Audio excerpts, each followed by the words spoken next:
ባለበት ሁሉ አርነት እንዳለ ይናገራል ማለት ነው። መዝሙረ ዳዊት 51 ቁጥር 11 ላይ ከፊት አትጣለኝ ቅዱስ መንፈስህን ከእኔ አትሰውር ይላል። የያህዌ ቅዱሱ መንፈስ እኔ ማለት የሚችል አካል ማንነት ነው። ስለዚህ ከፊት ምን አትለኝ አትጣለኝ ቅዱስ መንፈስህን ከእኔ አትውሰድ የእግዚአብሔር መንፈስ በእኔ ተናገረ ይላል መጽሐፈ ሳሙኤል ሁለተኛ ሳሙኤል ምዕራፍ 23 ቁጥር 2 ላይ የእግዚአብሔር መንፈስ በእኔ ምን አለ ተናገረ። ተናጋሪም ነው ባይዘው መንፈስ እኔ ማለት የሚችል አካል ስለሆነ ማንነት ያለው አካል ስለሆነ የእግዚአብሔር መንፈስ በእኔ ተናገረ ቃሉን በአንደበቴ ላይ ነበረ በማለት ይናገራል። እንዲሁም ሐዋርያት ሥራ ምዕራፍ 13 ቁጥር 4 ላይ ኃይልን የሚሰጥ ሆኖ እናገኘዋለን። እርሱም በመንፈስ የሚልክ አካል ሆኖ እናገኘዋለን። ሐዋርያት ሥራ ምዕራፍ 13 ቁጥር 4 ላይ እነርሱ በመንፈስ ቅዱስ ተልከው ወደ ሴሌውቂያ ወረዱ ይላል። በማተልከው በመንፈስ ቅዱስ የሚልክ አካል ነው በራሱ ማለት ነው። ሐዋርያት ሥራ ምዕራፍ 1 ቁጥር 8 ላይ ኃይልን ሰጪ እንደሆነ መንፈስ ቅዱስ ይናገራል። እንግዲህ እኔ ማለት የሚችል አካላዊ ማንነት ነው የእግዚአብሔር መንፈስ ኃይልን ሰጠን ተብሎ የሚነገርለት ማለት ነው። ነገር ግን መንፈስ ቅዱስ በእናንተ ላይ በወረደ ጊዜ ምን ትላላችሁ? ኃይልን ትቀበላላችሁ። ኃይልን የሚሰጥ አካል ነው ማለት ነው። አንደኛ ቆሮንቶስ ምዕራፍ 12 ቁጥር 8 ላይ ለአንዱ ጥበብን መናገር በመንፈስ ይሰጠዋልና ለአንዱም በዚያው መንፈስ ዕውቀትን መናገር ይሰጠዋል። ለአንዱም በዚያው መንፈስ እምነት፣ ለአንዱም በአንዱ መንፈስ የመፈወስ ስጦታ፣ ለአንዱም ተአምራት ማድረግ፣ ለአንዱም ትንቢት መናገር፣ ለአንዱም መናፍስ መለየት፣ ለአንዱም በልዩ ልዩ ልሳን መናገር፣ ከአንዱም በልሳኖች የተነገረው መተርጎም ይሰጠዋልና ይህ ሁሉ ግን አለ ያ አንዱ መንፈስ የሚፈቅድ ለእያንዳንዱ ለብቻ እያካፈለ ያደርጋል ይላል። አንዱ መንፈስ እኔ ማለት የሚችል ነጠላ ማንነት ያለው አካል ነው። ኦኬ እኔ ማለት የሚችል አካል እንደሆነ አንዱ መንፈስ ተብሎ ሲገለጥ እንመለከታለን። መፍጠር የሚችል እንደሆነ ከብሉይ ኪዳን ጀምሮ አምላክ እንደተባለ መፍጠር የሚችል እስትንፋስን የሚሰጥ መፍጠር እንደሚችል ከብሉይ ኪዳን ጀምሮ አሳይቻችኋለሁ። እንዲሁም ወደ ሮሜ ሰዎች ምዕራፍ 8 ቁጥር 16 ላይ የእግዚአብሔር ልጆች መሆናችን ያ መንፈስ ራሱ ከመንፈሳችን ጋር ይመሰክራል አለ። ይሄ አንዱ የተባለው መንፈስ ምን ይላል? ያ መንፈስ ራሱ ምን ይላል? ይመሰክራል፣ ከመንፈሳችን ጋር ይመሰክራል በማለት ሲናገር እንመለከታለን። እንዲሁም ዮሐንስ ወንጌል ምዕራፍ 14 ላይ ጌታችን ኢየሱስ ሲናገርም በእናንተ ዘንድ መንፈስ ቅዱስ የሆነው አጽናኝ እርሱ ሁሉን ያስተምራችኋል። ማስተማር የሚችል እኔ ማለት የሚችል ማንነት ያለው ነው፣ አካል ነው። ኦኬ የእግዚአብሔር መንፈስ ሲባል አይ ባህሪው ሳይሆን እኔ ማለት የሚችል አካል እንደሆነ ከአብ የተለየ አካል እንደሆነ የሚያመለክት ነው ማለት ነው። ኦኬ እሺ ቀጥይ። እሺ ቢስሚላህ። አሁን ይሄን ያክል ብዙ ምክቶች አልተነሱም። አሁን ያነሳቻቸው ሐሳቦች ላይ አንዳንድ ነገር ሐሳብ ጨምርና ወደ ራሴ ሐሳብ እመለሳለሁ ማለት ነው። መጀመሪያ ስትገባ ተውሂድ የሚል ቃል ቁርአን ላይ አልተገኘም ምናምን ነገር ስትል ነበረ። ተውሂድ የሚል ቃል ቁርአን ላይ የለም። አስተውሉ እንግዲህ እኔ እስካሁን እየጠየቅኩኝ ያለሁት ስላሴ የሚል ቃል አይደለም። ስላሴ ተውት፣ ቃሉን ትቼዋለሁ። አብ ወልድ መንፈስ ቅዱስ አንድ አምላክ። እሺ እሱንም ካጣሽ ቢያንስ አንድ አብ ወልድ መንፈስ ቅዱስ መመለክ አለባቸው። ቢያንስ እነዚህን እንኳን ማግኘት አልቻለችም። ነገር ግን ተውሂድ ማለት አላህን በአምልኮ መነጠል ነው። ዋሂድ ከሚለው ቃል ነው የመጣው። ኢላሁኩም ኢላሁን ዋሂድ ተብሏል። ዋሂድ የሚለው ላይ ደግሞ ምን የሚል ነገር አንስታለች? ዋሂድ የሚለው ቃል ለብዜት ይመጣል ብላለች። ነገር ግን ቁል ሁወላሁ አሐድ ላይ ምንድነው የሚለው? ሁዋ ነው የሚለው። ሁዋ ተብሎ ለብዜት አይመጣም። ሁዋ አንድ ማንነት ነው የሚያሳየው እሱ ማለት ነው። እሱ አንድ ማንነት እንጂ ሌላ ማንነቶችን ሊያሳይ አይችልም በጭራሽ ማለት ነው። ለዛ ነው እሱ እየተባለ ሁወላሁ አሐድ እሱ እያለ እኔ እየተባለ የሚጠቀሰው ለአንድ ማንነት ብቻ ነው ማለት ነው። ሌላ ምን አንስታለች? አብ ወልድ መንፈስ ቅዱስ የሚል ነገር አንስታለች። አብ ወልድ መንፈስ ቅዱስ ተብሎ ተጠቅሷል። በቃ ሲጀምር ለስላሴ አንድ አለች የምትባለው ጥቅስ ናት እቺ ማለት ነው። አብ ወልድ መንፈስ ቅዱስ እሱንም አምላክ ተብሎ አይደለም አንድ ላይ ስለተደረደሩ ብቻ ነው። እንግዲህ ሂዱና አሕዛብን ሁሉ በአብ ወልድና በመንፈስ ቅዱስም እያጠመቃቸው አብ ወልድ መንፈስ ቅዱስና እሱ አንድ ላይ ተቀመጡ። ምን ይሁን?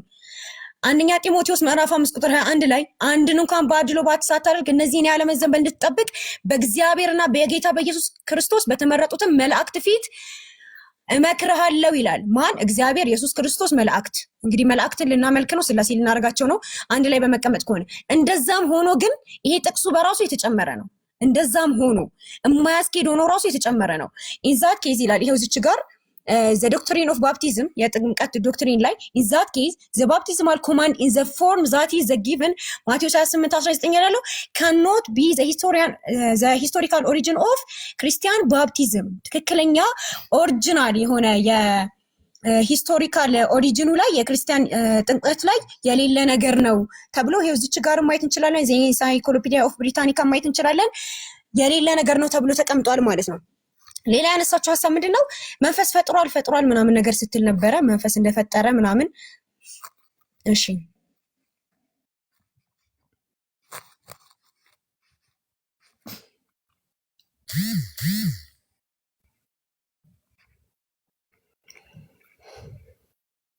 እሺ የእግዚአብሔር መንፈስ ፈጥሯል ስትል ነበረ። ነገር ግን አሁን ለምሳሌ የእግዚአብሔር ጥበብ ትሰራለች ይባላል። የእግዚአብሔር ጥበብ ቤት ታቆማለች ምናምን የሚሉ ሐሳቦች አሉ መጽሐፍ ቅዱስ ላይ። ይሄ ማለት ጥበብ በራሷ እግዚአብሔር ናት የሚለውን አያስኬደንም በጭራሽ ማለት ነው። ይሄንን ሐሳብ ነው ያነሳችው። ለምሳሌ መጽሐፈ ኢዮብ 27:3 ላይ ምን ይላል? እስትንፋሴ በእኔ ውስጥ የእግዚአብሔር መንፈስ በአፍንጫዬ ውስጥ ገና አለ። መንፈስ በምን ውስጥ የሚኖር ነው? በአፍንጫዬ ውስጥ። ነገር ግን እዚህ ጋር ፈጠረ የተባለው ምን ለማለት ነው ከተባለ እዚህ ጋር ተመልሰን ማየት እንችላለን። የእግዚአብሔር መንፈስ በአፍንጫዬ ነው። የእግዚአብሔር መንፈስ ከጅምሩ ሕያው ያደርግ ዘንድ ወደ አፍንጫ የተነፋ እስትንፋስ ነው። ስለዚህ በመንፈስ አማካኝነት እግዚአብሔር ይፈጥራል ማለት ነው። ይህ ሲጀመር የሚያስኬድ ሙግት አይደለም። ስለዚህ እኔ ወደ ሐሳቤ እመለሳለሁ ማለት ነው።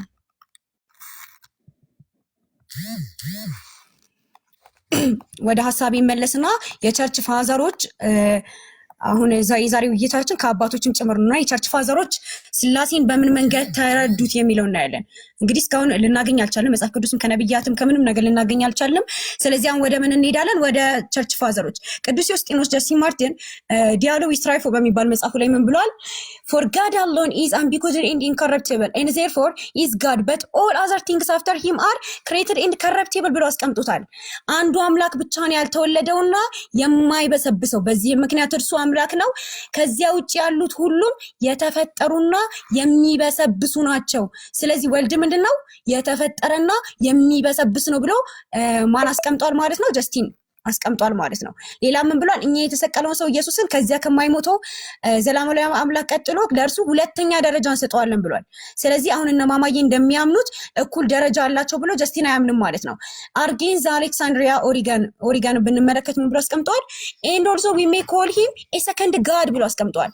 እኛ እሱን የምንጠራው ምን ብለን ነው ብሏል? ሁለተኛ አምላክ ብለን ነው የምንጠራው ብሏል።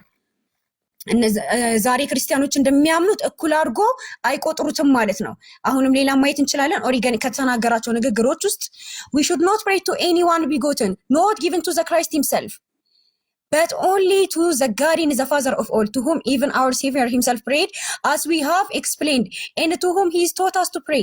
For when he here teach us to pray, he did not teach us to pray himself, but to the Father, saying God, ለተወለደ ለየትኛውም አካል መጸለይ መስገድ የለብንም፣ ለክርስቶስም ቢሆን not even to the Christ፣ ለክርስቶስም ቢሆን መስገድ መጸለይ የለብንም። ነገር ግን የምንጸልየው ሁሉን ለፈጠረው ለአብ ብቻ ነው። አስተውሉ፣ እዚህ ጋር ለአብ ብቻ ነው። ይሄ ኦሪገን ነው እያለን ያለው። በጣም ጥንታዊ የሆነ የቸርች ቤተክርስቲያን ፋዘር ነው እያለን ያለው። ምን እያለን ነው? መስገድ የለብንም፣ የምንጸልየው ሁሉ ለፈጠረው ለአብ ብቻ ነው፣ ለእርሱ ነው። ኢየሱስ እንኳን ጸልዩ ብሎ ያለን ጸሎትን አስተማረን ተብሎ በተጠየቀ ጊዜ ወደ እርሱ መጸለይን አይደለም ያስተማረው ለአብ እንጂ ብሎ አስቀምጧል ማለት ነው። አሁንም ብዙ ያስቀመጣቸው ሐሳቦች አሉ። ከሰዓት አንፃር እንዝለላቸውና ተርቱሊያን ምን ብሎ አስቀምጧል? አሁንም ይሄም በጣም ጥንታዊ ሆነ ከ160 እስከ 215 ኤዲ የነበረ የቸርች ፋዘር ነው። እየታያችሁ ከሆነ ምን ብሎ አስቀምጧል? because God is in like manner a father and he is also a judge, but he has not always been father and judge merely on the ground of his having always been God, for he could not have been the father previous to the son, nor judge previous to sin.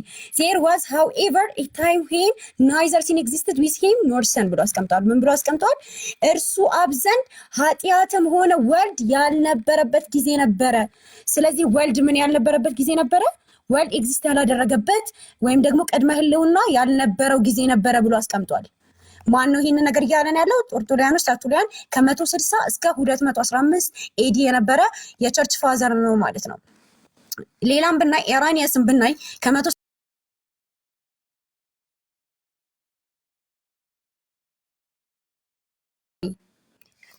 the father therefore has been declared by the our Lord excel with respect to knowledge ብሎ አስቀምጧል ማለት ነው። ከአብ ከሚበልጣል ሲል እርሱ እየተገለጸ ያለው አብ በክብርና በእውቀት እንደሚበልጠው ነው እያለ መበላለጥ አላቸው እያለ ነው። ስለዚህ እንኳን ስለ መጽሐፍ ቅዱስ ቸርች ፋዘሮችም እናንተ እንደምታምኑት አያምኑም። ጥንታዊ ቸርች ፋዘሮች። እሺ መቀጠል እንችላለን። እሺ አሁን ያው ያነሳቻቸውን ፖይንቶች ላይ እንሄዳለን ማለት ነው። የአብን የወልድን የመንፈስ ቅዱስን አምላክነት አሳይተናል። ያው ያነሳቻቸው ፖይንቶች የመጀመሪያው ኦሪገን ምን ብሎ ያምናል ብላለች። ኢየሱስ ክርስቶስ ሁለተኛ አምላክ እንደሆነ እናምናለን ብሏል ብላለች፣ ግን አያምነው ባይዘወይ እዛው ቻፕተር 12 ላይ ምን ብሎ ይናገራል ከተባለ አብና ወልድ እኔና አብ በእኔ እንዳለ እኔም በአብ እንዳለው ብሎ የተናገረበትን ጥቅስ ጌታችን ኢየሱስ ዮሐንስ ወንጌል 14:9 ላይ የተናገረውን ጥቅስ ያነሳና ምን ብሎ ይናገራል? ጌታ ኢየሱስ ክርስቶስን አብና ወልድ ይኸው እኛ አንድ አምላክ ብለን አብና ወልድን እናመልካለን። ምን ብለን? አንድ አምላክ ብለን ምን ብለን እናመልካለን። እንደውም ምን ብሎ ይናገራል? የእውነት አባት የእውነት የሆነ ወልድን ምን እንላለን? እናመልካለን ብሎ ይናገራል። ስለዚህ አንድ አምላክ ብለን አብና ወልድን ምን ብለን እናመልካለን? አንድ አምላክ ብለን ነው የምናመልከው። ቻፕተር 12 ላይ መመልከት ትችላለሽ ማለት ነው። እዛው ጋር 39 ላይ ከመውረድሽ በፊት ቁጥር ቻፕተር 12 ላይ አብና ወልድን እናመልካለን በማለት ነው ያስቀመጠው ማለት ነው። ሌላው ያነሳቻቸው በብሉይ ኪዳን ላይ እንግዲህ የእግዚአብሔር መንፈስ ፈጠረኝ ሲል የእግዚአብሔር ጥበብ ሰራኝ ብሎ ይናገራል። ያ ማለት ጥበብ ራሱ እግዚአብሔር ነው ማለት ነው ብላለች። በደንብ ነው ቆንጂትዬ። አንደኛ ቆሮንቶስ ምዕራፍ 1:24 ላይ የእግዚአብሔር ኃይልና ጥበብ ማን ነው ይላል? ክርስቶስ ነው። መጽሐፈ ምሳሌ ምዕራፍ 8 ቁጥር 26 ላይ ሰማዮችን በዘረጋ ጊዜ እኔ በእርሱ ዘንድ ነበርኩ ብሎ የሚናገረው እኮ ያ ጥበብ የሆነው ክርስቶስ ኢየሱስ ነው። ቅዱስ ቄርሎስ ኢየሩሳሌም ሃይማኖተ አበው ምዕራፍ 71 ቁጥር 4 ላይ ጥበብ የተባለው እግዚአብሔር ልጅ ነው ብሎ ያስቀምጠዋል ማለት ነው። እንግዲህ ያነሳቻቸው ጥቅሶች ምንድናቸው ካልን በብሉይ ኪዳን እግዚአብሔር አንድ አምላክ ነው ብላ ነጠላ ማንነት አለው ብላ ስታነሳ ነበረ። በመጀመሪያ ደረጃ አምላክ በነቢያት አንድ ነጠላ ማንነት አለው የሚለውን አስተምሮ ልታመጣ አልቻለችም። የት ነው ሄዳ ያመጣችው? ጭራሽኑ ስለ አላህ ማንነት ከኛ መጽሐፍ ውስጥ ነው እያመጣች ያለችው። ማለት ሙሴ ከጻፈው መጽሐፍ ዘዳግም 6:4 እስራኤሎች ስማ ጌታ አምላካችን አንድ እግዚአብሔር ነው ብሏል ሙሴ አለች። ኦኬ ሙሴ የጻፈውን ትቀበያለሽ? እግዚአብሔር ከእግዚአብሔር ዘንድ ሰዶምና ገሞራን አዘነበ እያለ ሁለት አካል እግዚአብሔር እንደተባሉ ያምናል። ሙሴ ያህዌ ወልድ ክርስቶስ ኢየሱስ አምላክ እንደሆነ ያምናል ማለት ነው በመጽሐፉ። እንግዲህ ያነሳቻቸው ሙግቶች ኢሳይያስ 46 ቁጥር 9 ላይ እኔ አምላክ ነኝና ከኔ ሌላ የለም የሚለው ከምን አንፃር ነው የተነገረው? ሲጀመር ከራሱ ህላዌ ጋር ነው አይደለም። እዛው ቁጥር 1 ጀምሮ ቤል ተዋረደ፣ ናባው ተሰባበረ፣ ጣዖቶቻቸው በእንስሳት በከብት ላይ ተጭነዋል ይላል። ጣዖቶቻቸውን እንደው ምን ብሎ ይናገራል? እስከ ሽምግልና ድረስ እኔ ነኝ፣ ሽበት ድረስ እሸከማችኋለሁ፣ እኔ ሰርቻለሁ፣ እኔም ማነሳለሁ።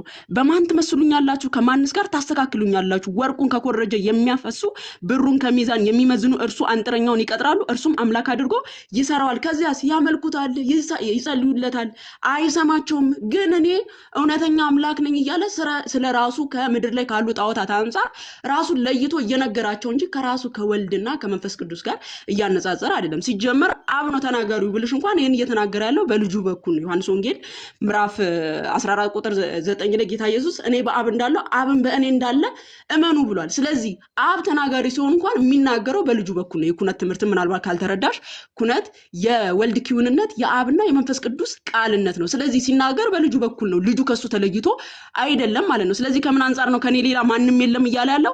እስራኤላውያን አሕዛብ ከሚያመልኩት አማልክት አንድ ነው ብለው እንዳያስቡ ከኔ ውጪ እናንተ የምትሰሯቸው አማልክቶች ከኔ ጋር አይደሉም ብሎ ራሱን ከነዛ ምድር ላይ ከተዘረዘሩ ጣዖታት እየለየ ከሚመለኩ ጣዖታት እየለየ እየተናገረ ነው። እንዲሁም ኢሳይያስ 45 ላይ ከዛው አንፃር ነው እየተናገረ ያለው። ከራሱ ህላዌ ጋር አይደለም ማለት ነው። አንደኛ ቆሮንቶስ ምዕራፍ 8 አንስታለች። አንደኛ ቆሮንቶስ ምዕራፍ 8 ላይ አንዱ አምላክ የተባለው አብ ነው ብላለች። በደንብ አስተውይ። የክርስቶስ ኢየሱስን አምላክነት በደንብ አምነሽ ትወጫለሽ ማለት ነው። ቅዱስ ጳውሎስ ከምን አንፃር ነው እንግዲህ አንድ አምላክና አንድ ጌታ ብሎ እየተናገረ ያለው? እንዲህ ይላል፣ እንግዲህ ለጣዖታት የተሰዋውን ስጋ ስለመብላት ጣዖት ሁሉ ለዓለም ከንቱ እንደሆነ ከአንዱም በቀር ማንም አምላክ እንደሌለ እናውቃለን አለ። መቼም አለ ብዙ አማልክትና ብዙ ጌቶች አሉ። ምኖች ብዙ አማልክትና ብዙ ጌቶች አሉ። ወገኖቻችን አሁን አብዛኛው ጊዜ ብዙ ጌታ የተባለ አለ። ዮሴፍ ጌታ ተብሏል፣ አብርሃም ጌታ ተብሏል፣ ሙሴ አምላክ ተብሏል ነው ይላሉ። ቅዱስ ጳውሎስ ከነሱ ለየው። ብዙ አማልክት የተባሉ አሉ፣ አዎ። ብዙ ጌቶች የተባሉ አሉ፣ አዎ አለና ነገር ግን አለ በሰማይ ሆነ በምድር ሆነ አማልክት የተባሉ ምንም ቢኖሩ ለኛስ ነገር ሁሉ ከእርሱ የሆነ ለእርሱ የሆነን አንድ አምላክ አብ አለን አለ። ነገር ሁሉ ከእርሱ የሆነ ምን አለን? አንድ አምላክ አብ አለ። ነገር ሁሉም በእርሱ በኩል የሆነ ምን ነገር ሁሉ በእርሱ በኩል የተፈጠረ ቆላስይስ ምዕራፍ 1:15 እርሱ የማይታይ አምላክ ምሳሌ ነው። የሚታዩትና የማይታዩ ዙፋናት ቢሆኑ ወይም ጌትነት ወይም ማለቅነት በሰማይና በምድር ያሉት ሁሉ በእርሱ ተፈጥረዋል እንደተባለው ነገር ሁሉ በማን በኩል የሆነ በጌታችን በኢየሱስ በኩል የሆነ ማለት ነው። በሰማይና በምድር ሁሉ የተፈጠረው በማን በኩል ነው? በልጁ በቃል በኩል ነው። ስለዚህ ምን አለ? ነገር ሁሉ በእርሱ በኩል የሆነ እኛም በእርሱ በኩል የሆነን አንድ ጌታ ኢየሱስ ክርስቶስ አለን። ኦኬ ክርስቶስ ጌታ ስለተባለ አብ አምላክ ስለተባለ ክርስቶስ ኢየሱስ አምላክ አይደለም ያልሽ ነው? ኦኬ አምላክ እኮ ከተባለ ሙሴም አምላክ ተብሏል እኮ። ለምን ለአብ አምላክ ሲባል የባህሪ ያደረግሽው ለጌታችን ኢየሱስ ክርስቶስ ጌታ ሲባል ደግሞ አይ የባህሪ አይደለም ብለሽ ልትነጥዩ ይቻልሽ። ጌታ ዮሴፍም ተብሏል አይደለ? አምላክ ደግሞ ሙሴ ተብሏል። ለአብ ሲሆን አምላክ ሲባል የባህሪ አምላክነትን ሰጪና ክርስቶስ ኢየሱስ ጌታ ሲባል የባህሪ ጌትነት አይደለም እንዴት ልትይ ይቻልሽ? ምክንያቱም ቅዱስ ጳውሎስ ብዙ ጌቶች የተባሉ አሉ፣ ብዙ አማልክት የተባሉ አሉ። ነገር ግን ብሎ ከነሱ ለይቶ እውነተኛ የባህሪ ጌትነትና እውነተኛ የባህሪ አምላክነት ለይቶ ስለ አብና ስለ ወልድ እየተናገረ ነው። ስለዚህ እዚህ ጋር የሁለቱም የአብም የወልድም አምላክነትን ቅዱስ ጳውሎስ ምንትው አድርጎ ከአማልክት ለይቶ የባህሪ ጌትነትና አምላክነት እንዳላቸው እየተናገረ ነው ማለት ነው። ዮሐንስ ወንጌል ምዕራፍ 17 ቁጥር 3 እንጠቅሳለች። የሙስሊሞች ባንዲራ የሆነ ይጥቅስ ማለት ነው። ብታስኬዳችሁ ደስ ይለኝ ነበር። ዮሐንስ ወንጌል ምዕራፍ 17 ቁጥር 3 እውነተኛ አምላክ ብቻ ይሆን ከአንተን የላከውንም ኢየሱስ ክርስቶስን ያውቁ ዘንድ ይህች የዘላለም ሕይወት ናት። እውነተኛ አምላክ ተብሏል አብ። ስለዚህ ኢየሱስ ክርስቶስ ገለልተኛ አምላክ ነው። በመጀመሪያ ደረጃ የዘላለም ሕይወት የተባለው ራሱ ፍቃድ ይሄ ነው ተብሏል። ምንን አይቶ? ልጅን አይቶ። ስለዚህ የዘላለም ሕይወት ምንድነው? ክርስቶስ ኢየሱስ የከፈለውን ማመን ነው። እዚሁ ጋር ይቆለፋል። የእስልምና አስተምሮ ድባቅ ይመታል ማለት ነው። ስለዚህ የዘላለም ሕይወት ልጁ ክርስቶስ ኢየሱስ ያደረገውን አምኖ መቀበል ነው። ከዛ እውነተኛ አምላክ ተብሏል አብ ነው። ባይዘው ክርስቶስ ኢየሱስ ከጣዖታት አንፃር ለይቶ እየተናገረው ነው። ስለ አብ እውነተኛነት ለአይሁዳውያን እየነገራቸው እየመሰከረለት ነው።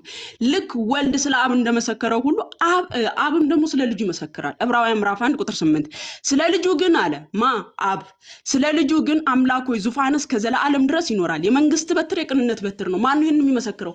አብ ስለ ልጁ። ወልድ ስለ አባቱ እውነተኛ አምላክነት መሰከረ። አብም ስለ ልጁ አምላክነት ሲመሰክር እንመለከታለን። ደቂቃ ያላለቀም ከ29 ያቆምኩት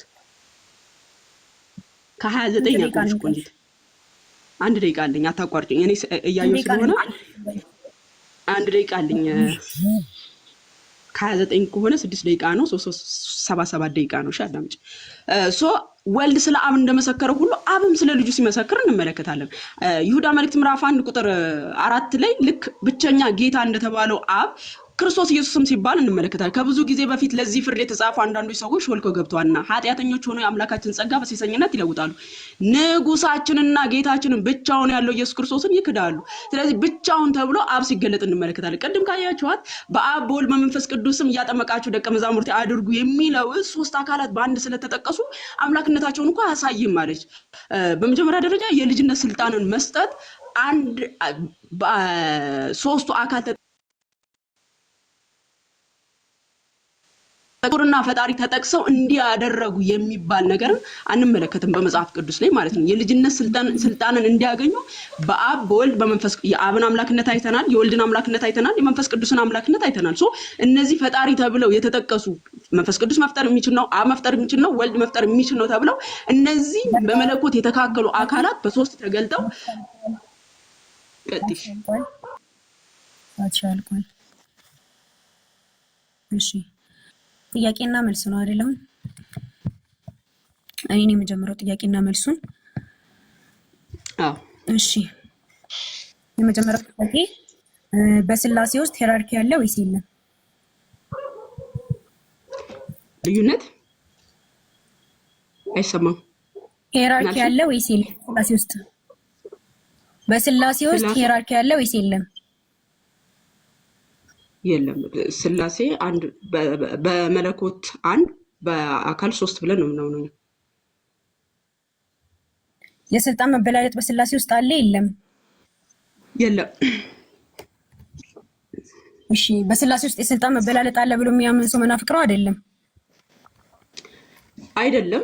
ከምን አንፃር ተስጋው በስላሴ ውስጥ አሁን አንድ ሰው የስልጣን መበላለጥ አለ ብሎ የሚያምን መናፍቅ ነው ወይስ አይደለም? መናፍቅ ነው። ከስልጣን አንፃር ጌታችን ኢየሱስ ከስልጣን መናፍቅ አንጻር ነው። እሺ ጌታችን በቃ ኢየሱስ እንደተናገረው ዮሐንስ ወንጌል መናፍቅ 14:28ን ያብራሩበት ከስጋው አንጻር እንደሆነ አባቶች አሉ። አሁን እሱን ላሳይሽ መናፍቅ ትፈልጊያለሽ?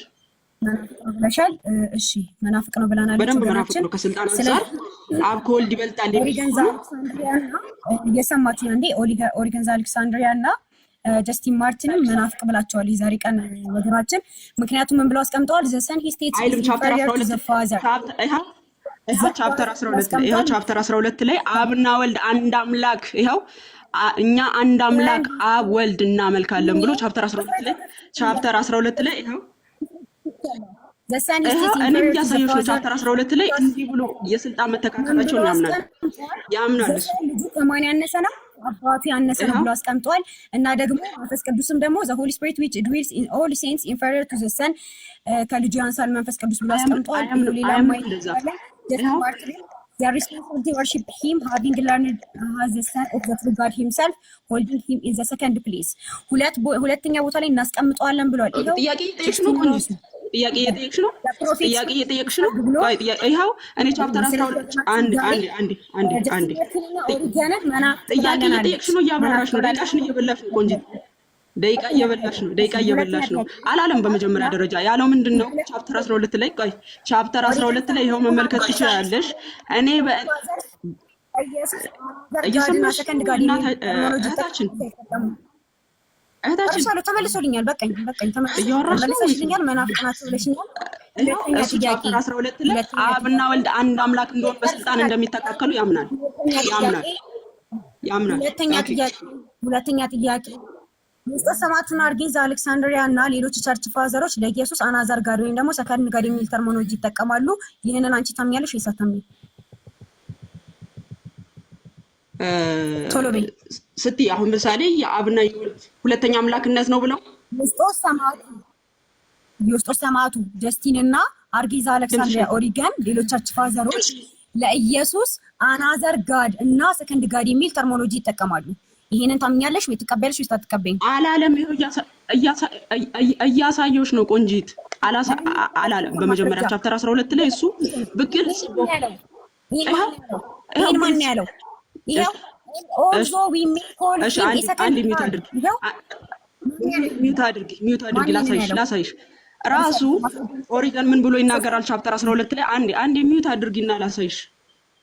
አንድ ሚዩት አድርጊና ራሱ ዮሐንስ ወንጌል ምዕራፍ 14 ኢየሱስ አምላክ ነው ያለበትን አምጪልኝ አላልኩሽም ብሏል እያልኩሽ ነው። አላለም ሆነ ስልጣናቸው አንድ እንደሆኑ ያምናል። አንድ እንደሆኑ መጽሐፉን ክፈችልኝ። በራሱ መጽሐፉን ክፈችው። ቻፕተር 12ን ክፈችልኝ። እኔ እንደምከፍትልሽ ያው እኔ መጽሐፉን ከፍትልሻለሁ። አንቺ ክፈችው። ክፈችው። እሺ ደቂቃ ይቆምልኝ። ደቂቃ ይቆም። መጽሐፉን እስከምከፍት ደቂቃ ይቆም። 2 ደቂቃ ነው የቀረሽ። ወይዘው ጥያቄውን ማብራሪያ ላገኝ በጥያቄሽ ላይ ያብራራሽ ስለነበር ማለት ነው። 41 ላይ ቆሟል። ከ41 ላይ አቆም ያለው እሺ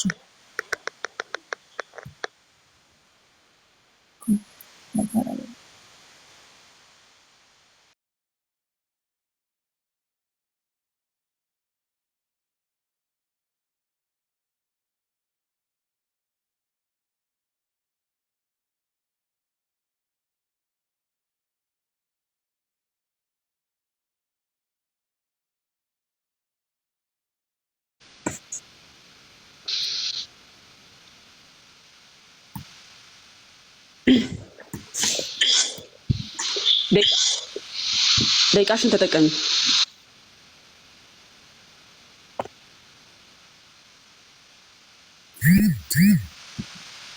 ዋይፋይ በርቷል።